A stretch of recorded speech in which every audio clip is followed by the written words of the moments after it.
Narasi mengenai kontrol Israel terhadap sektor pertambangan global seringkali terpolarisasi. Namun, analisis menunjukkan lanskap yang jauh lebih kompleks. Keterlibatan ini dapat dibagi menjadi 3 kategori utama: juara nasional transparan, imperium swasta kontroversial, dan mitra strategis multinasional.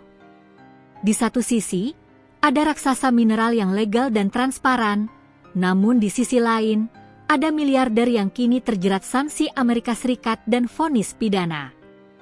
Mari kita bongkar 8 raksasa dan entitas yang disebut-sebut berada di balik kendali atau pengaruh Israel per tahun 2025. Kategori 1-2, dari ICL hingga dan Gertler. 1. Juara nasional, ICL Group Ltd. Kategori perusahaan berbasis di Israel. ICL Group Ltd adalah satu-satunya raksasa pertambangan Israel. Berawal dari perusahaan milik negara, ICL kini adalah perusahaan publik global yang terdaftar di NYSE dan TASE.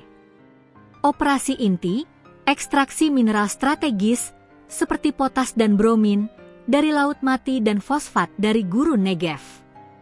Signifikansi, ICL adalah produsen bromin global dengan pangsa pasar 35% dan produsen potas terbesar ke-6. ICL adalah aset strategis yang berkontribusi pada ketahanan pangan global dan, yang kontroversial, memasok fosfor putih untuk militer Israel. 2. Imperium swasta, miliarder yang tumbang. Kategori, imperium yang dikendalikan oleh pengusaha Israel. Pengaruh kedua dipegang oleh 3 taipan yang kini menghadapi krisis hukum dan reputasi parah, yang kekayaannya dibangun di yurisdiksi berisiko tinggi seperti Afrika. Dan Gertler, miliarder yang kekayaannya berasal dari kesepakatan tembaga dan kobalt di Republik Demokratik Kongo, RD Kongo. Sejak 2017, ia berada di bawah sanksi AS karena tuduhan korupsi. Meskipun ia mengembalikan aset, ia mempertahankan aliran royalti yang menguntungkan dari 3 tambang besar, Mutanda, Kamoto, Metalco, yang dioperasikan oleh raksasa seperti Glencore. Benny Steinmetz, BSGR mantan pengendali deposit biji besi Simandou, Guinea. Pada tahun 2025, ia adalah terpidana setelah pengadilan tertinggi Swiss menguatkan vonis 5 tahun penjara atas kasus suap. Perusahaannya, BSGR, telah bangkrut. Lev Leviev, Raja Berlian Taipan Berlian yang menghadapi ancaman ganda. Skandal penyelundupan berlian, Black Diamond, yang melibatkan keluarganya di Israel dan disrupsi pasar masif dari berlian buatan laboratorium yang lebih murah. Kategori 3, mitra strategis global.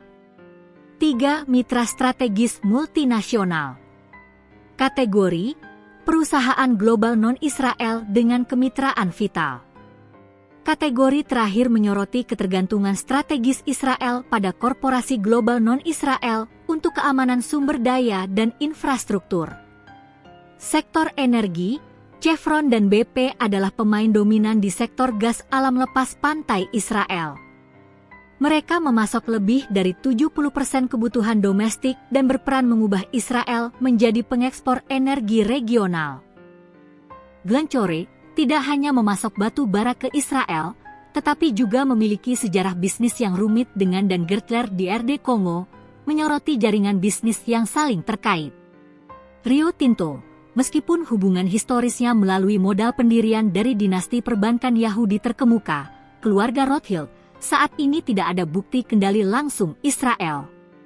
Lanskap pada tahun 2025 menunjukkan bahwa keterlibatan langsung Israel dalam pertambangan global didominasi oleh ICL Group yang sah dan transparan.